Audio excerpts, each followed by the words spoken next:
Cool. Well, thank you all for coming. I think all of you I got signed up with one of those little card things, so that'll be kind of just the general flow of what we'll be talking about. And if you haven't met me, first off, my name is Logan. I do some exercise classes here, chair yoga, and a balance class. In addition to this, I also do a lot of other things in the community for special needs populations. I write some articles to some of the local newspaper agencies for seniors, and I make a lot of videos online basically showing people how to move in a variety of different ways regardless of your mobility and ability. Hello there. There's a sign-in sheet if you'd like, and then there's like a piece of paper we'll be following right next to it. So I've had a lot of different experiences with a lot of different seniors, and fall reduction, fall prevention, whatever you want to call it, it's always a super important aspect of it. And one of the ways I can obviously address this is through my teaching of my balance class, which if you're ever interested, it is Tuesdays at 1 p.m. It's 30 minutes and we do a lot of different things. But in addition to this, I think it's also important to take some time to just educate and learn a little bit about balance so we kind of know the general idea of why we're doing it and all the different aspects of it. So this kind of seminar or clinic, there'll be some instruction on different exercises that I like to perform, but more specifically, it's kind of segmented into the different aspects of balance, at least how I see it. So it'll give you kind of a little bit of the why behind what we're doing it, and just a little snapshot into my brain when I'm trying to create a class and cover all the aspects of balance. So to begin, just what is balance is kind of the first thing on your little sheet.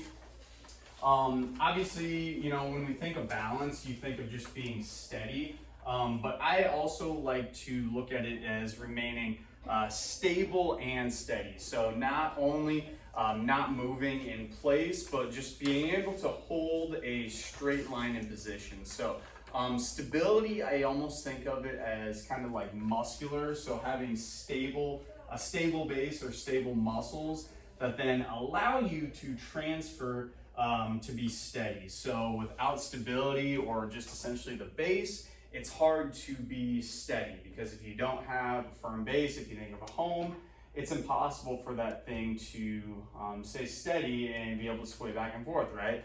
What's going to be more steady and what's going to balance better? A house that's more stable, has a good base, it's got all these supports, or a house that has, like, you know, a couple twigs holding it up.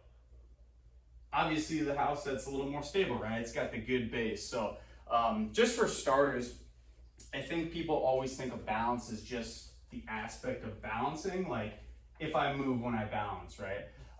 But it's a lot more than that. It's a lot more. It's everything working in your body. So the muscles working in the body, which helps the balance. If you have good balance, it's easier to work your muscles. So think of it kind of holistically, and that's kind of what I'll show you a little bit more down the road when we look at some of the exercises. But it's not just this of being able to balance, it's a lot more than that. So why does one struggle with balance? As older adults age, one of the main things that happens is they become a little more sedentary in their behaviors, whether this is because of potentially just not having as many opportunities to go and do things out in the community. Maybe you don't have a specific job or formal responsibility throughout the day. So you might not have as many obligations to actually get you out and moving. That could potentially be another reason. Also fatigue, potentially disability. There's a lot of different things that might lead us to being a little more inactive as we age. And this is one of the biggest reasons why balance falters. It's just simply not practicing balancing. The thing I always like to remind people is that balance is a skill, and just like any skill, if you're not consistently practicing the art of balancing, you're going to lose it, right? If you aren't consistently practicing how to speak to people, if you aren't consistently practicing writing or thinking, it's all these things that we will lose very quickly. So although it may seem kind of silly, we need to actually take some dedicated focus towards balancing as we age, because you can get away with a lot when you're younger, but as you age, it's kind of just a little bit of a mindset switch where we need to be a little more focused in our attention. So, for example, when you're younger, you don't really have to think about health, fitness, all these different things because you feel good. But once you get to potentially a little bit of an older age, this is kind of where some of those things catch up. And if you are somebody who's maybe never done consistent exercise or physical activity, it's a really hard mindset change because your entire life you've never had to actually implement this. But it's a really good time to start implementing it, right? Because if we don't, we can quickly see like, okay, this is much harder for me to get out of the bathtub on my own. This is much harder for me to get out of my car on my own. Going upstairs is tough on my balance and strength. All these different things that were once easy are now more difficult. So it's really just going over the priorities of what you truly want in life, right? And I think that's one of the biggest things. So that was kind of a tangent, but I think it's an important thing to note of kind of just having dedicated, focused effort into your balance versus just letting it kind of go to the wayside when you're a little bit younger. We have to take a little more attention to it. Why practice it? As we just mentioned, it's a skill. We need to consistently work at it, otherwise it's going to go away. So kind of the aspects of balance that we'll cover today and how I look at balance is in a few different ways. Static, dynamic, those are both two types of balance. Agility, that's basically the ability to move quickly and precisely. Visual and audio cues, as we'll kind of touch, your vision and your hearing actually make a huge difference in your balance. And in addition to this, having good core strength is super important. So, core. Yeah, yep. And I believe on the sheet too, if you look at the sheet, it'll also outline all the 5 aspects, at least that's how I view it, if you wanted that list again. So this next portion of it will be a little more kind of hands-on / a little educational. So I'll show you some exercises, kind of talk about how they relate to that aspect of balance. You can feel free to try them. Usually people at least give them a shot, but if you're not comfortable doing it, feel free to just watch and observe. That's okay too. So the first one, static balance.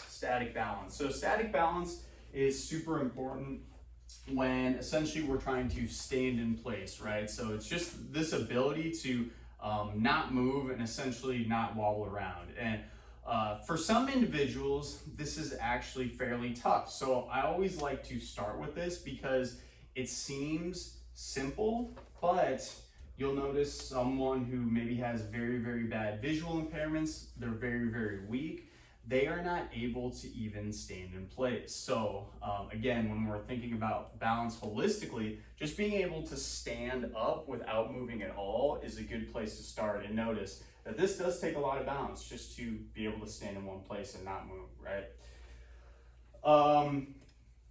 Also important too, when we talked about the beginning of kind of the house analogy of having a good base to be able to do more difficult things, if you can't stand in one place and have good static balance, your dynamic balance is going to be much tougher. So essentially having good ability to stand in place is important because if you can't do this, you're not going to be able to move and balance well either. And as we'll address, dynamic balance is extremely important for all the different things that we do throughout the day. Okay, so if you are interested in trying a couple of these exercises out, they're fairly tame, at least some of these static ones. So feel free if you want to stand up and try them. You can also just sit and relax, totally okay too. But the first one I have on there is just a normal stand, just to kind of again show that just standing in one place actually does affect your balance a little bit too. a few different ways we can do this. We can just stand in one place. I usually like to have a little bit of a lean when I do it, so I'll kind of have people lean left to right, and then you can do forward and backward too. And although this seems very simple, you're changing your center of gravity very rapidly, going forward, backwards, side to side, and this takes a lot of balance, right? So static balance. Ways you can make this a little tougher too. Obviously, if you bring your feet, the more narrow in, the tougher it's going to be. Ultimately, if you then bring it all the way to a single leg hold. So those are all different ways to essentially narrow your base and make it tougher. The more narrow your base is when you're practicing any balance drill, the tougher it's going to be. So if you're thinking about trying to practice balance at home, just have that one frame of mind, right? If you had really, really large, giant feet that could spread around the entire ground, that's going to be way easier for you to balance, right? Like if you had clown shoes, think about clown shoes, there's so much more surface area versus... I'm talking about you, but good point to note. No, understanding. Totally. Yeah. People always tell me I have way bigger feet than how I look, and I'm like, I know. I feel like I should be like a giant. So I wear size 12s, and I get big. Okay. Yeah, it's You're funny. bigger than me. Yeah.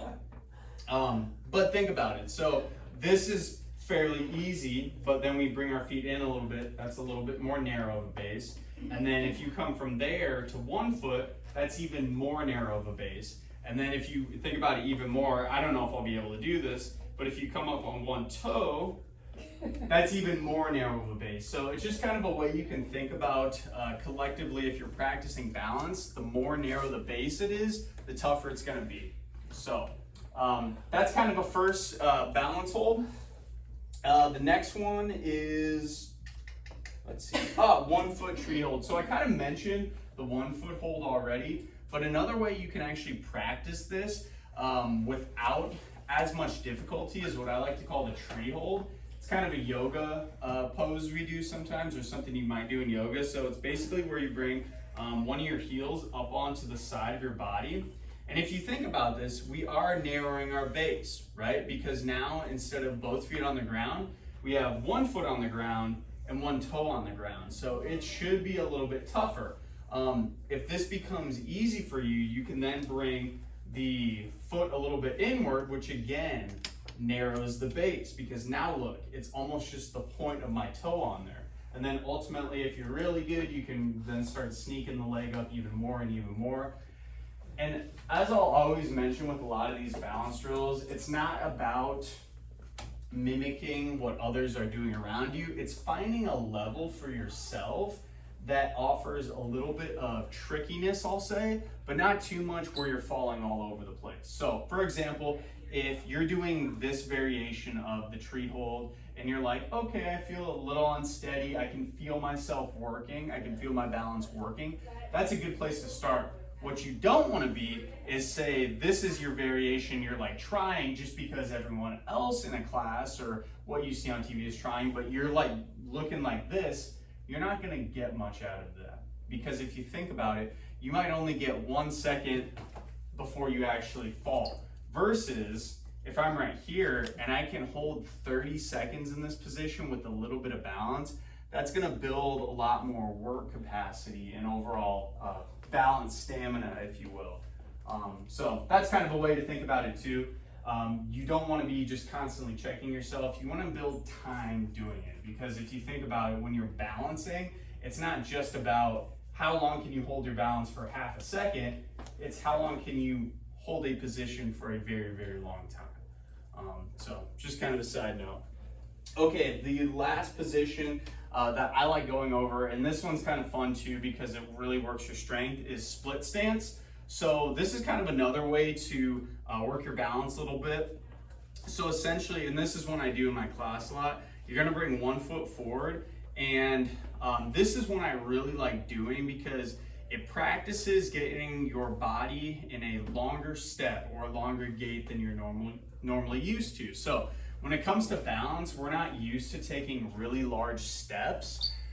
because it's much tougher on your balance to do. So if you're able to practice even just holding yourself in a static position, it's going to work your balance, but also it's going to offer a little bit of isometric strength in your legs. Isometric just means holding a position.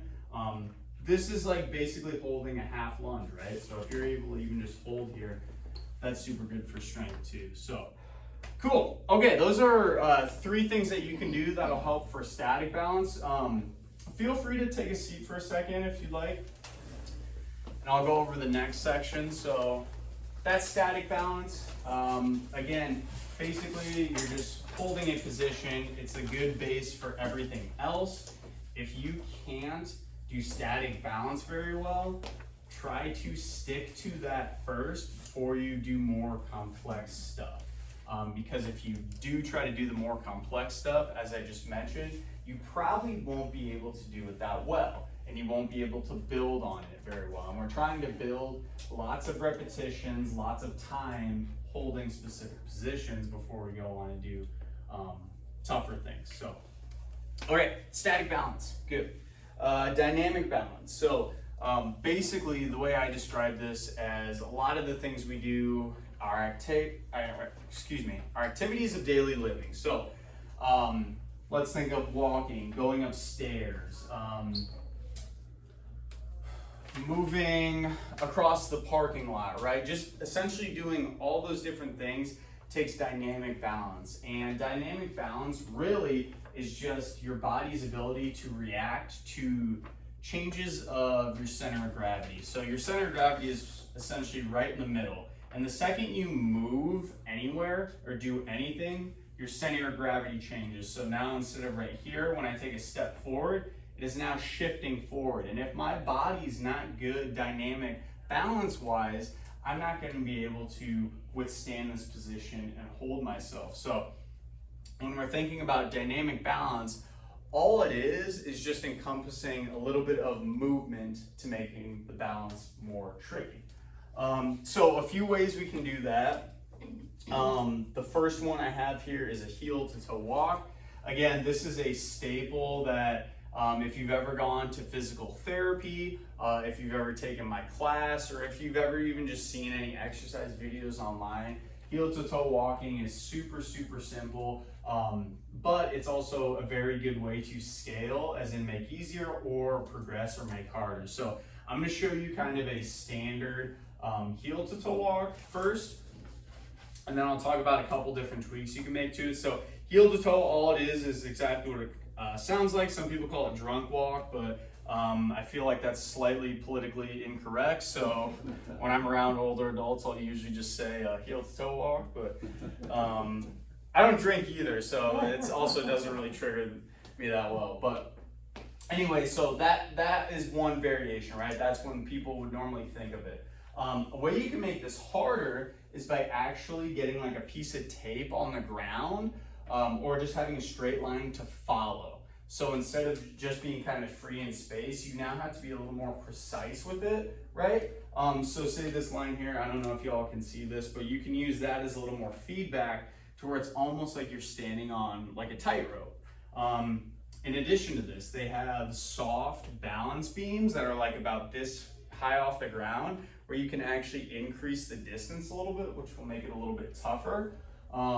I've actually used a 2x4 with some of the older adults I've worked with who are fairly good in their balance gifts, if you will. Again, just a long 2x4, exact same thing, but raising that elevation is going to make it a little bit tougher. If that's too difficult for you, the way we can make this easier is by widening our base. As we demonstrated in the static balance talk, if we have a wider base, it's going to be easier to hold our balance. So this right now is a fairly narrow base, but if you take your foot and just do a step out, we're now widening it. It's still heel to toe, and it's going to be a little bit more difficult than a normal walk, but it's a little bit easier just because you widen your base a little bit. So that's potentially a way to do it. You also don't have to go that drastic too. You can even do like a half step. So I'll call this like half step walking with people. Otherwise, you can even just do it like out there. This would kind of be more of like a normal walk, but essentially you can inch it in until you again find a variation that's a little bit tough for yourself, but not too much. Slalom. Okay, this is one where I actually brought cones. You don't need cones to actually do this at home. You could just have, I don't know, a couple, you could get towels, you can get some old rags or something. But this one's really fun because I think it can mimic a lot of different things. Maybe you are at your kid's home and they have, your grandkids are playing and there's a bunch of toys on the ground. Or you're out in the street and there's a bunch of trash or stuff on the ground that you need to avoid. I always just think about like, okay, when I'm moving around through my house, what are the different things that I need to maneuver and get around? And this is kind of a way you can think about that. So it seems a little goofy, but essentially for the slalom, and this is one I would definitely recommend trying just so you can feel it. Basically, you're just gonna go kind of all the way around in a figure eight and then come all the way back to the start. When we're doing this, we'll just go straight through, but if you're doing this at home, I would recommend trying to do the one all the way around at the end because that does take a lot of balance to change your center of gravity all the way around and go back. So whoever wants to try this, feel free. I'm gonna have it set up. Anyone? Okay, go for it, go for it. So this is kind of the easiest variation because it's in a straight line. Very good. Yeah, absolutely. If you want to try it, just feel it out. This is an easy one to set up at home. Easy one to set up at home.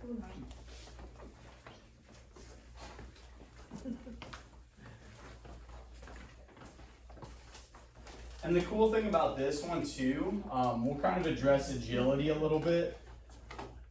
We'll address agility in a little bit, but the ability to move quickly. You can make this much more difficult by trying to move through it as quickly as possible. You could also maybe hold a weight on one side, which we'll talk about core strength a little bit later. But that's a way you can make it more difficult. Also, if you want to make something like this more difficult, you can make these slightly more staggered, so it's like an S. So when you would do this, your turns are going to be a little more drastic, which does change your center of gravity. So now I have to bend and react a lot more versus me just going kind of a nice, easy path around. So just a couple ways to make that one different. That one's slalom. The cones are nice though, just because they're very colored. So if you're not able to see very well, it's a good variation of it. Okay, last thing for dynamic balance. This one's a little goofy, but I think it's fun. Who thinks they're really good on their feet?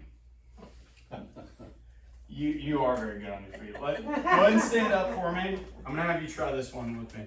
So this one, if you got a friend who likes doing balance drills with you or just want something a little different, I call this limbo stick balance. And actually the inspiration behind this one came from when I interned with the University of Iowa strength and conditioning. I worked with the baseball team, the women's golf team, and a couple other teams sporadically, but they did this as a warm-up, and I actually took it and now use it as a slightly modified version with the older adults I work with. So all I'm gonna have you do is go into a heel to toe position, and then with this stick, basically what I'm going to do is kind of fan this back and forth around your head, and I want you to just kind of duck and try to avoid it however I come, okay? So you're gonna hold that balanced position. Watch how much she's working, right? Watch how much she's working, okay? I might have to make your feet gaze a little bit tougher. I'm gonna go for your shoulder. Oh, I'm gonna touch you.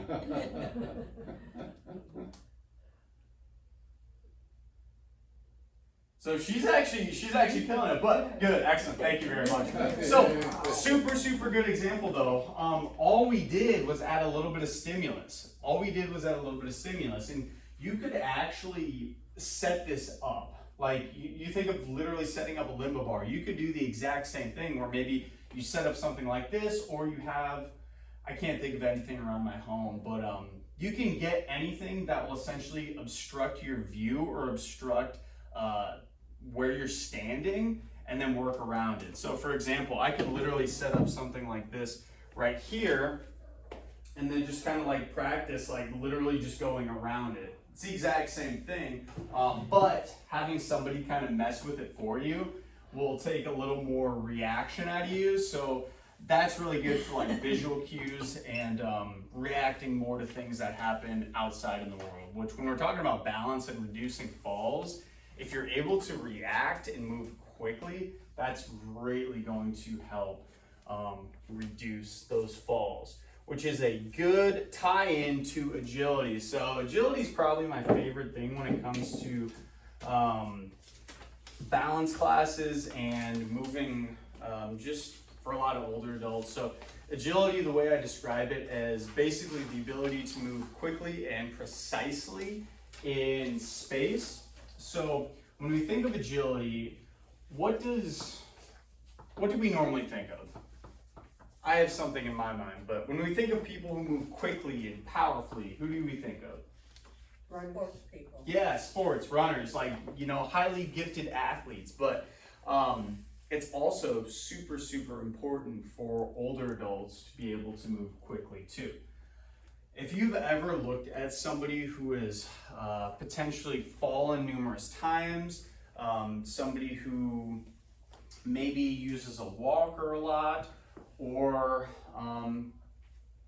just somebody who has a little bit tougher time with their mobility and getting around, you might notice they're not able to move quite as quickly. And this is a huge fall concern, because if you think about it, say I'm walking out in traffic and there's a car that just comes out of nowhere. Who would be more likely to fall? Somebody who can't move very quickly and tries to move quickly out of it, or somebody who can move quickly and does move quickly out of it? Probably the person who's, you know, trained a little bit better to move quickly. So when we're talking about reducing falls, that's a prime example of why when I'm doing my classes, I always try to implement at least a little bit of quick movements, usually with your feet, because if you think about it, like doing movements like this, say a car's coming towards me, sidestep, right? Being able to do that quickly, super important, because if you're not able to, you're going to try to catch yourself, your center of gravity is going to be super, super weird, and then ultimately you're not going to be able to then move to your static balance, and then you're probably going to lead to a fall. So agility, in short, just being able to move quickly. A few different ways we can practice this. The first one's a seated drill, so we can all do this one, and I do these in class a lot. So I'm going to kind of lean back, but basically I usually like having people start with going kind of slowly at first, just going back and forth, and then you can ultimately increase your speed and go as quickly as possible back and forth. And although this seems very simple and very kind of minor, if you're able to practice that consistently to the point where you can do it, hopefully standing, that's exactly mimicking the car coming towards us. The exact same thing, it's just from a seated position. So it takes a little bit of the balance aspect out of it. Also, that same movement we did, you can do it standing as well. If you do like dance classes like Zumba, those types of things, they are a great way to practice your agility and quick foot movements, because that's essentially the entire class. I'm not a complete advocate for that stuff because I don't like it. That's why I just practice boring agility, I guess you could say. But if you are like a dancer, like stuff with beats, great way to practice your quickness and agility.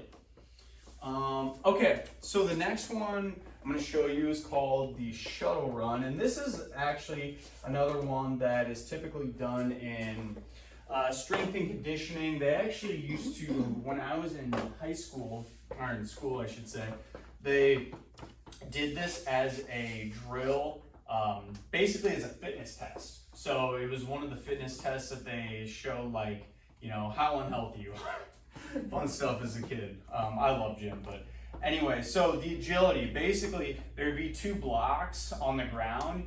You would run towards one cone, drop a block, come back, grab the other block, drop the other block, and come back. This one, I'm just gonna show it going to the cones and back, just as a way. So basically, you're gonna have 2 cones set about 5 to 10 feet apart. And the idea is to move as quickly as you can through this. So with that cone all the way over there, I'm gonna move quick, touch, back, touch, one more time, touch, and then all the way back, and then pause. And again, although this seems super simple, we are rapidly changing our center of gravity through that entire time. And ideally, if you're moving extremely quick through your own comfort zone, you're practicing your body's ability to just move quickly. Also, an important thing to note about this too, notice we're stopping the quickness. So if you are going as quickly as you can, you have to stop on a dime right here before you then go back to stop on the dime again, to then do it again, and then again. So when you're out in public and all these things happen where you need to move quickly and catch yourself, not only is it the ability to move quickly, but it's also the ability to control yourself once you stop. Because if you can't control yourself, then you're just gonna tip over, right? And all that quickness you had is now going to essentially be your Achilles heel. So you still gotta be able to control it as well. So that's kind of why I like this, because it works both of those. Also, another thing you can do with this, you can have blocks, or sometimes I'll use like medicine balls and put it on the ground, which will work a little bit more your core and ability to pick things up off the ground. So let's say we put this ball here, for example. I didn't play in this, but anyway, it works well. So you could have that ball there, you could reach down, grab the ball. I'm still trying to do this as quickly as possible. Come back, right here, and we'll just say it ends there. Same exact thing, but now you're bending over a little more, so you're practicing the ability to reach towards the ground, grab something. It's just a little bit more dynamic if you want to make things a little more difficult. And these are all things that, you know, we can use with household items, right? You can place a couple towels on the ground, easy peasy. I mean, you can run through this, you know, 5 minutes, just down and back, down and back. Super simple things, but they go a long way when they're done over time. Okay, last one for fall reduction, ball catch it. Actually, we're gonna do a slightly different one. So if everyone wants to go ahead and stand up for me, I'm gonna show you the last one for agility that I like to do. This one I really enjoy because I think it's very functional and is very,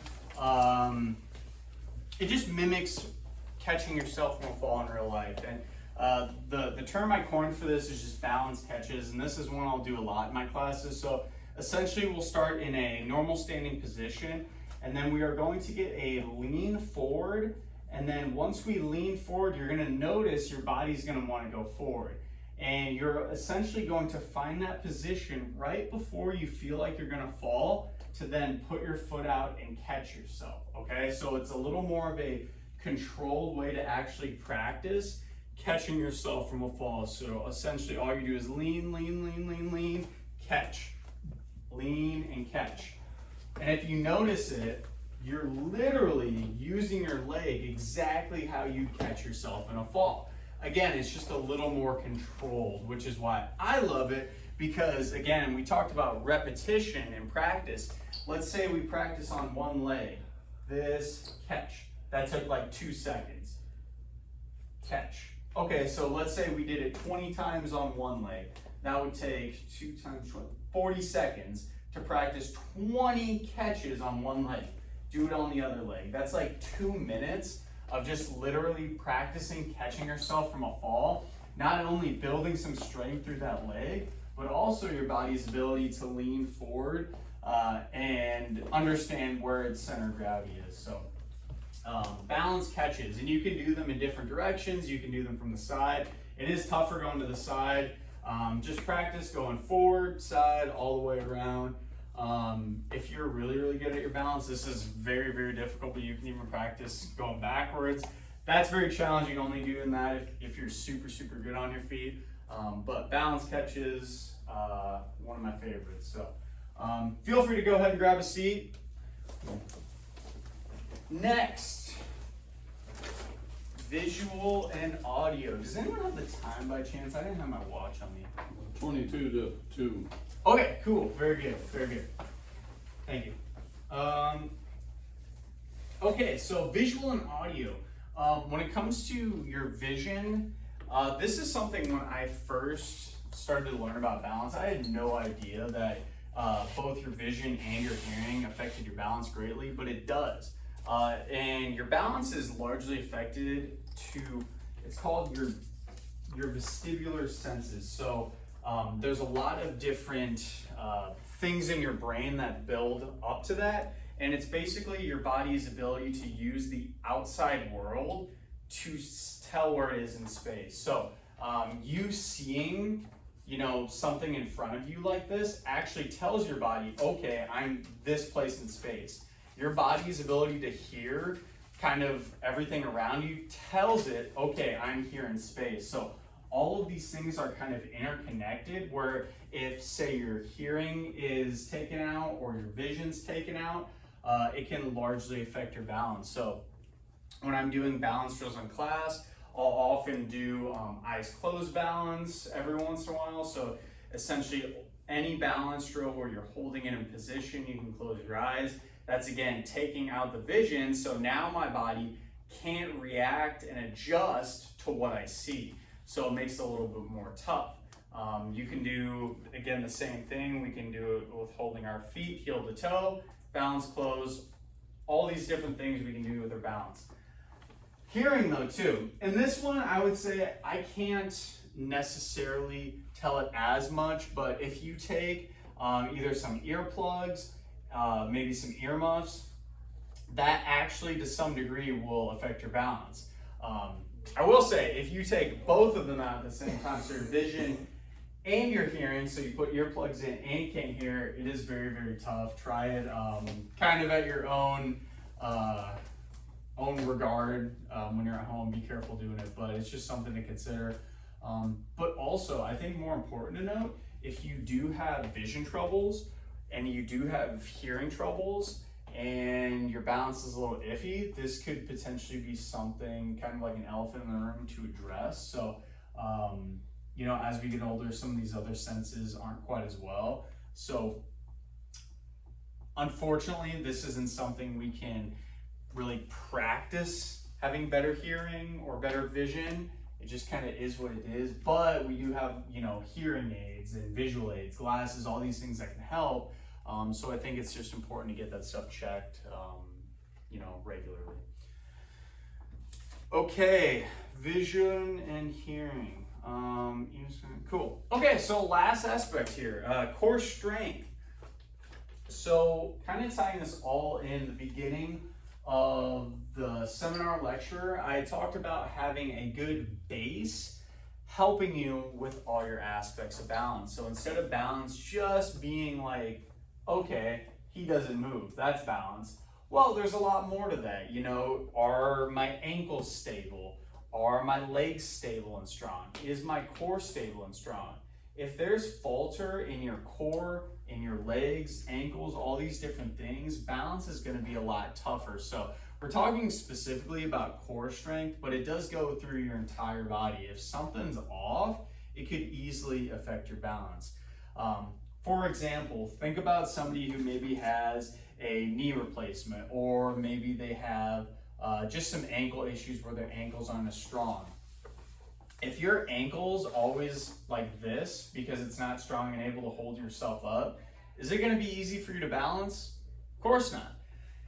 And then you follow that up. If your ankle's likely unstable, there's probably going to be some problems up here. Your knee's going to start to compensate. It might hurt a little bit, which then literally follows all the way up to your entire body.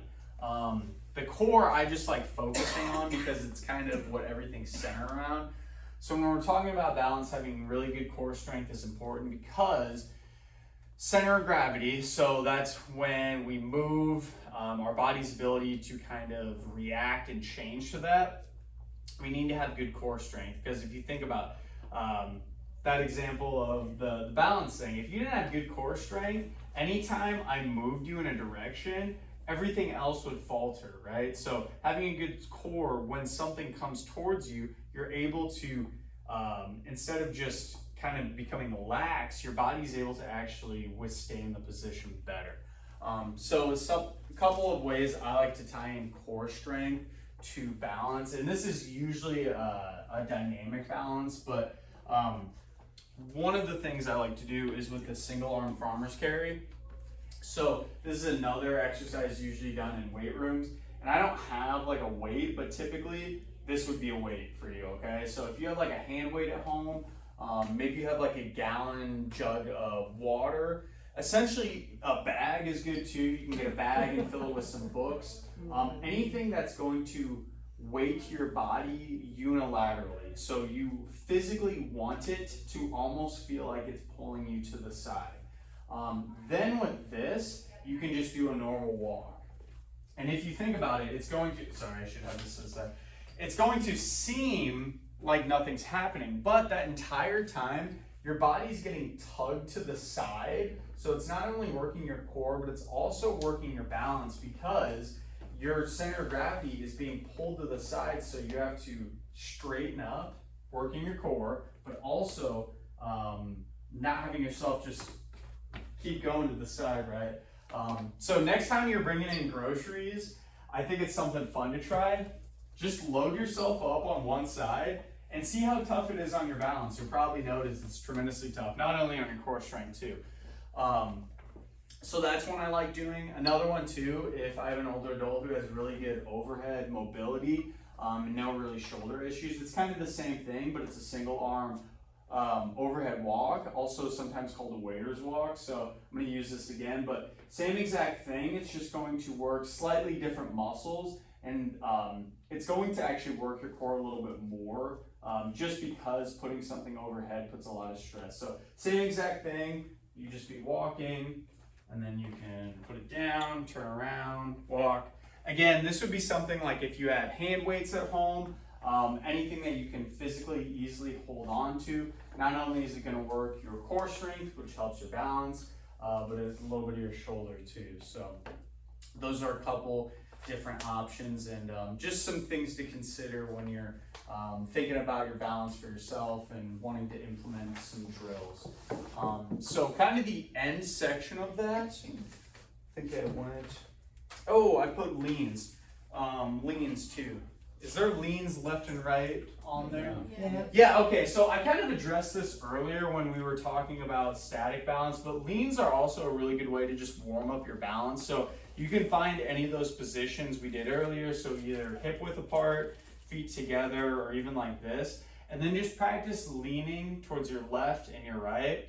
This seems simple, but again, this is working your core strength. The second you lean this way, this side of your core has to work to keep you up in position. Think about it, if we had a weight in our hand, it's going to be even tougher. So just holding this position, working our core the entire time. And then forward and backwards, same thing. So again, just different ways to think about working your core. And those are all very simple. They're very simple, take a few moments to do. And they're not very strenuous too. Sometimes I think strenuous exercise gets a bad rep, and people don't often want to stick with a program to do it. So balance drills, you can do them very, very frequently throughout the day. Something I do at night, just because I know it's part of my routine, is I'll brush my teeth actually, and when I brush my teeth, I'll do like balance drills in the middle of that, just because I know it's roughly about 2 minutes that I'm doing it. But again, just those, it's 4 minutes beginning of the day, end of my day. So if you're thinking about adding any of these, I would just find some stuff you do every day. Eat breakfast, make coffee. Meals are the first thing I think of. Maybe watch TV. Try to implement some small breaks where it's like, okay, instead of just sitting here and waiting for my food to be reheated in the microwave, I could practice balance drills for literally 30 seconds instead. So again, kind of like we talked about at the beginning of the class, it just takes a little more focused thinking about when I can implement this into my life to where it's not causing too much stress and burden. But yeah, at the end of the day, I wrote some tips down there. One of those things I said might have already been down there and just implement. Yeah, thank you. So all these things, try to incorporate all balance components. They're all very important. So it's not just practicing being able to stand in here. It's also having good core strength, being able to move quickly, all those different things. Chair or sturdy object near you when you're practicing these, especially if you're not as advanced. It's always good to have something sturdy to hold on to so you keep yourself safe. Practice makes perfect, of course, with all things. Balance is a skill. It's something I mentioned numerous times. If you keep practicing it, especially if it's daily, which you can and should be practicing balance drills daily, you will notice improvements very, very quickly. This is something that I actually forgot to mention during the thing, but I think is really important to notice. Balance can be highly affected on numerous different things. So hydration, how much food you've gotten. Specifically for myself, I've always noticed sleep-wise, if I don't sleep quite as well, my balance throughout the day is not nearly as good as when I've had a good night's sleep. So also medication's a huge one. If you take certain medications, thank you, that can greatly affect your balance. So just know that day to day, if one day you feel like you can't stand on 2 feet without falling over, that it just might be how you slept, might be how you recovered, might be how you're eating, stress, all these different things. And it might not be that you're just a lost cause. Have some faith in yourself. You know, our bodies are adapting all the time, but also sometimes needing time to recover, and that can just be a time. So that's it for all the instruction. Thank you all for coming. If there's any questions, I'll be staying around after for a little bit, but yeah, that's all we have. So Could I say one thing? Thank you. yeah.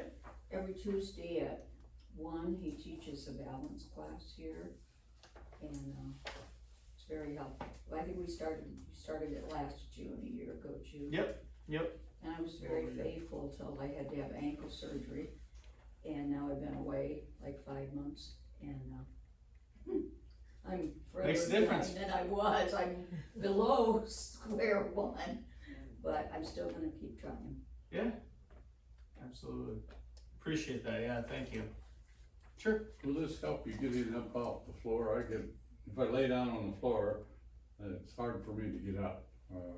This would probably be helpful, wouldn't it? Yeah. So specificity is a huge thing when you're trying to get better at fitness. So one of the best ways to like get better at getting off the floor is doing either exercises that would target the muscles that help you to get off the floor, or just simply practicing different ways to get off the floor. So whether that's assistance with a chair or potentially having like a couch near you, it would help to some degree because a lot of it's strength related. This would be more of different things to avoid you getting onto the floor to begin with, if that makes sense. Totally different story. So yes, it would help, but not to the extent. Understand. Yeah, if that makes sense. So instead, you would definitely like resistance training, any type of stimulus that would put stress on your muscles and bones, that specifically like pushing movements. That would help a lot. So if you go to the gym, they have those chest press machines. Any exercise that's going to be working your arms is going to help you with that.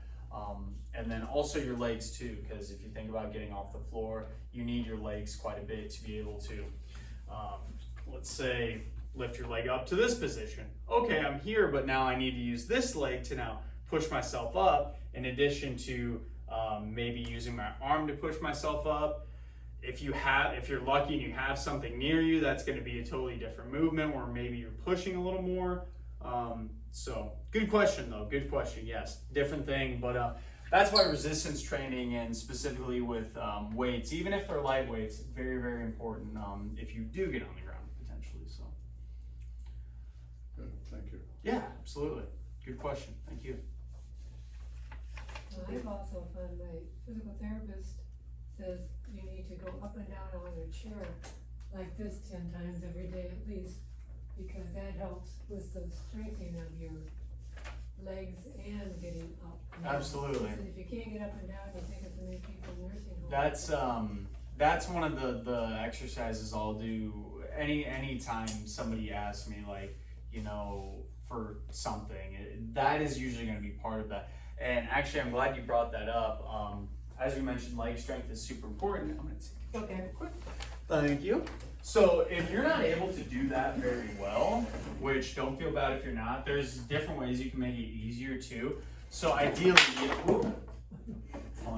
ideally, yes, you would be able to get up and out of the chair like you did very well without any assistance. So straight up, or straight down and straight up, but that might be tough for you. So if that is the case, there's no shame when you're at home if you have a chair dedicated for that exercise to add some boost to it. So get some towels, boost it up.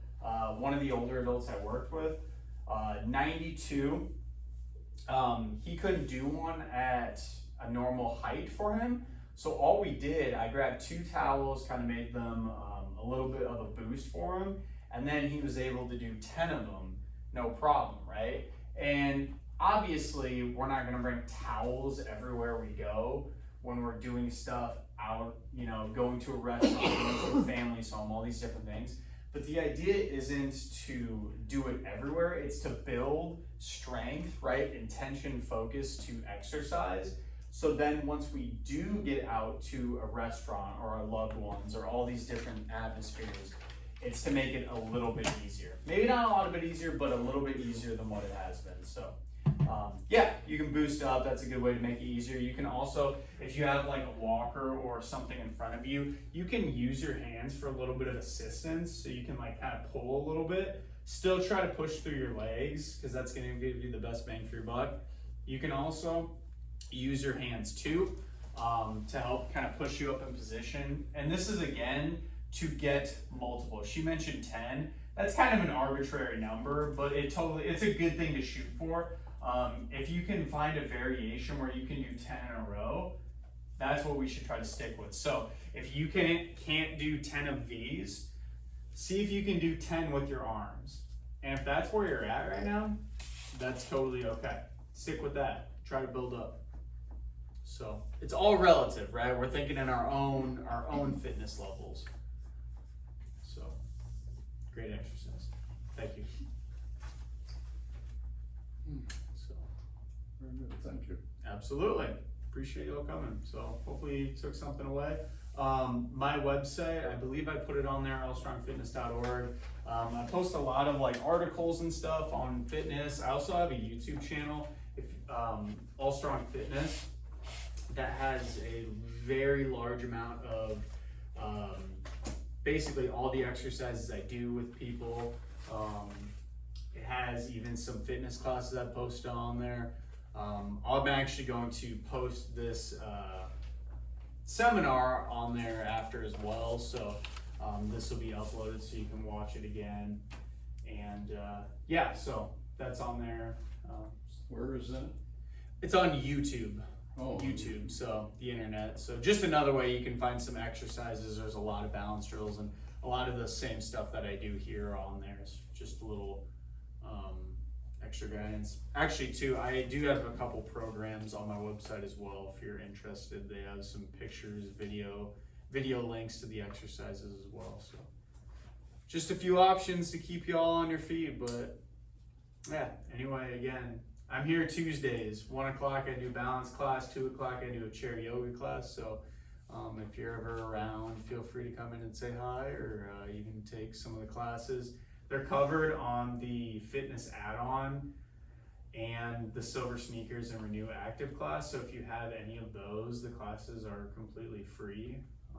Well, free I guess is in you don't pay any extra, but so it's a lot of talking. I need a nap now. Thank you all for coming. Have a good rest of your day. I'll be around for a little bit after.